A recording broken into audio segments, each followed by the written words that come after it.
Scott Newman blasted his top score of the season as Middlesex fought back strongly on the second day of their top-of-the-table LV County Championship second division clash against leaders Northamptonshire, for whom Rob Newton had earlier made the best score of his short first-class career.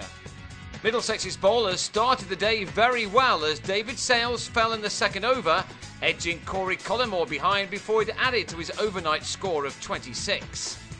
Both sides were keen to make up for lost time after only 40 overs were possible on the first day of this important match, in which each side will virtually confirm promotion with a victory.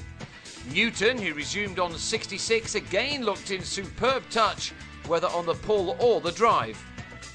He and his captain, Andrew Hall, had moved their side from their overnight 145 for 3 to 184 for 4 in the first hour of the morning, before Hall nicked a rising delivery from Toby Roland-Jones to David Malan at slip.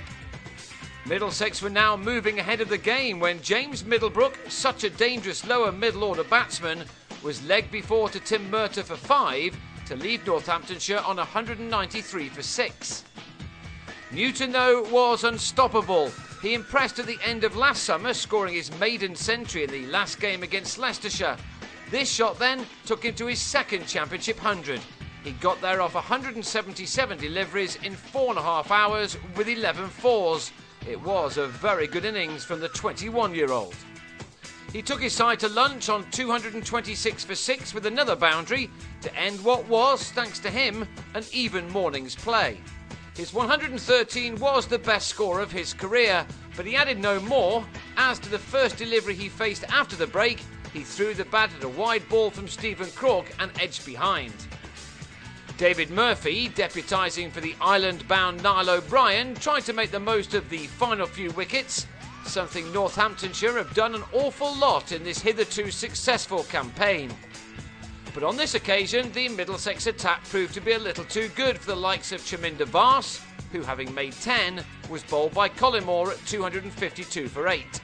Murphy, though, showed his value to this side by sharing in a 23-run stand for the 9th wicket with the Worcestershire-bound David Lucas, who's shown a lot of fight since being released from the county last week. He was the 9th man to go at 275 when Roland-Jones trapped him in front for 8. And then Lee Daggett followed in the next over to his first delivery as Collymore collected his 3rd wicket to leave Murphy undefeated on 42. Northamptonshire have been dismissed for 276. That's the kind of total which only comes into play when both sides have batted on the same pitch.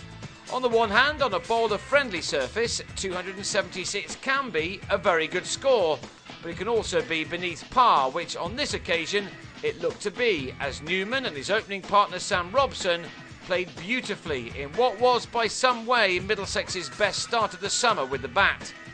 Newman has often threatened to make a big contribution to his team, but for the most part this was his day, as he played some marvellous strokes in dominating the first wicket stand.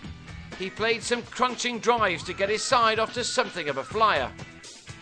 This shot brought him to just his 3rd 50 of the season.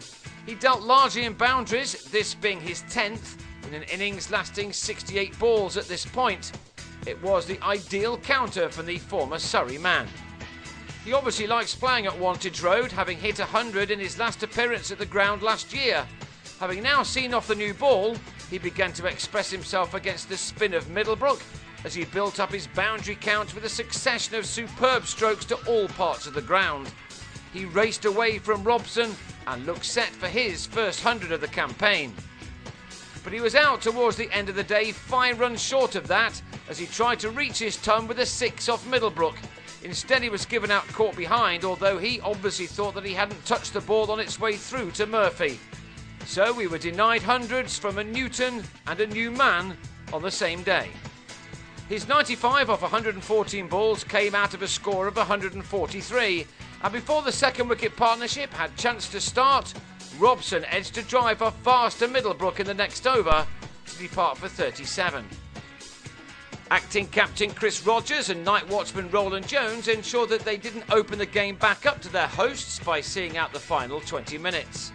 So Middlesex will resume on day 3 on 149 for 2, trailing by 127, and will look to the third day to press ahead to try to earn an important lead as they look to close the lead on the only side above them in the second division table.